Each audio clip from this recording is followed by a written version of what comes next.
جانور کے اعضاء جس میں کان، ناک، تھنے، ٹانگیں اور سینگ، ان تمام کے احکام الگ الگ ہیں۔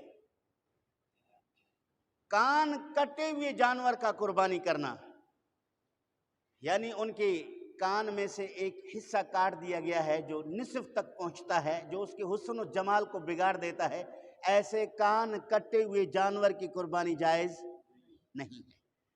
ایک ایسا جانور جس کے دونوں کان کہیں سے پھٹے ہوئے اور سوراخ زدہ ہیں، ان تمام کے مجموعہ کو اگر اس کے ایک عضو کے ثلث برابر مان لیا گیا تو قربانی ناجائز ہو جائے گا، اگر اس سے کم ہے تو پھر جائز ہو جائے گا۔ اسی طرح آنکھ کی بینائی، ایک آنکھ سے مکمل کانا ہے تو اس جانور کی قربانی جائز نہیں۔ ایک آنکھ کی نظر کم ہے اور ایک کی صحیح ہے تو اس کی تحقیق کے لیے علماء نے جو طریقہ قائم کیا ہے، اگر وہ اس کا نظر پہلی آنکھ سے جو صحیح ہے اس سے آدھے سے زیادہ کم ہے تو اس کی بھی قربانی جائز نہیں ہے۔ اگر 3 حصے تک کم، ایک حصہ کم ہے، 3 حصے اس کے سلامت ہیں تو ایسے جانور کی قربانی جائز ہے۔ اس کے پہچان کا طریقہ کیا ہے؟ پہچان کا طریقہ علماء فقہاء کرام نے یہ لکھا کہ جو آنکھ اس کی جو ہے جس میں نظر کی کمی ہے اس پر پٹی باندھ لو اور 3 دن تک اس جانور کو چارہ نہ دو، بھوکا رکھو۔ 3 دن کے بعد اس کے چارہ کو دور رکھو اور جانور کو چھوڑو کہ وہ اس چارہ تک اگر اس کو دیکھ کر وہاں تک جا سکتا ہے تو وہ اس کے نظر کا نشان لگا کے کہو کہ یہاں تک اس کے صحیح آنکھ کی نظر ہے۔ اس کے بعد پھر صحیح آنکھ پہ پٹی باندھ لو اور جس کی نظر کم ہے اس کو کھول دو اور اسی جگہ پہ اس کو کھڑا کرو۔ اگر وہ گھاس کو دیکھتا ہے، وہاں تک پہنچتا ہے تو اس کی دونوں آنکھیں صحیح ہیں۔ اگر گھاس کو نہیں دیکھتا، رک جاتا ہے تو پھر گھاس کو قریب لاؤ، نشان لگاؤ، پھر قریب لاؤ، نشان لگاؤ، یہاں تک کہ اس پیمائش میں نشان لگا کے اندازہ کر لو کہ یہ اس کے آدھے یا اس سے زیادہ تک اس کی نظر کم ہے تو اس کی قربانی ناجائز ہے۔ ہاں اگر اس سے تھوڑا سا کم ہے تو اس کی قربانی جائز ہے۔ یہ تو ہو گیا۔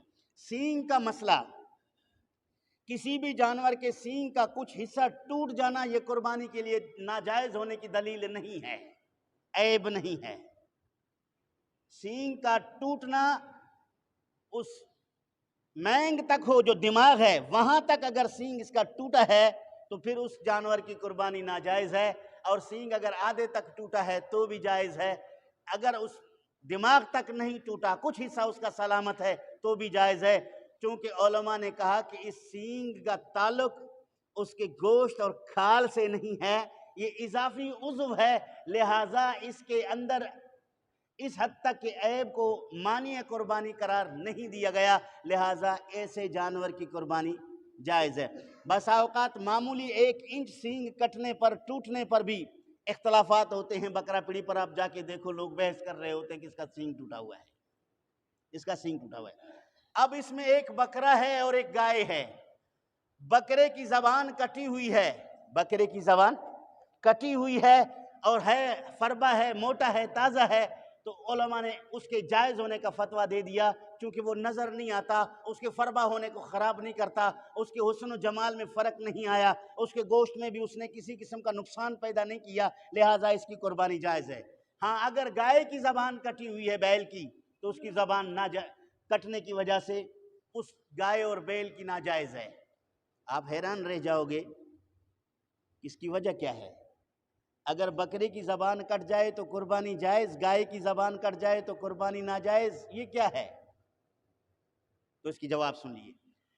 جب بکری چارہ چرتا ہے تو اپنے دانت استعمال کرتا ہے، اس کے چارہ چرنے میں زبان کوئی معاون اور معاونت نہیں کرتا، زبان کے ذریعے وہ کچھ نہیں کھاتا، لہٰذا زبان اس کے کھانے کا آلہ نہیں ہے، اس کے معاون نہیں ہے، تو لہٰذا اس لیے بکری کے زبان کٹنے سے اس کو نقصان نہیں ہوا، صحتی آبی کے اعتبار سے، کھانے پینے کے اعتبار سے اس کو کوئی دقت نہیں ہوئی، لہٰذا اس وجہ سے اس کو عیب نہیں شمار کیا گیا، اس کے لیے قربانی جائز ہونے کا فقہاء کرام نے قول کیا ہے۔ اب گائے جو ہیں صرف دانت نہیں بلکہ چارہ چرنے کے لیے اپنی زبان کو بھی استعمال گائے بیل کرتے ہیں، جن کا چارہ چرنے میں زبان آلہ بن جائے تو ظاہر ہے اس کی زبان کٹ جائے تو گھاس چرنے میں وہ محتاج ہے، تو لہٰذا اس صورت میں وہ عیب دار ہونے کی وجہ سے یہ فرق کیا جاتا ہے۔ تو آپ یہ باریکیاں فقہ کرام کی کہاں سن لیں تو تو اس کو سمجھنے کی کوشش کریں۔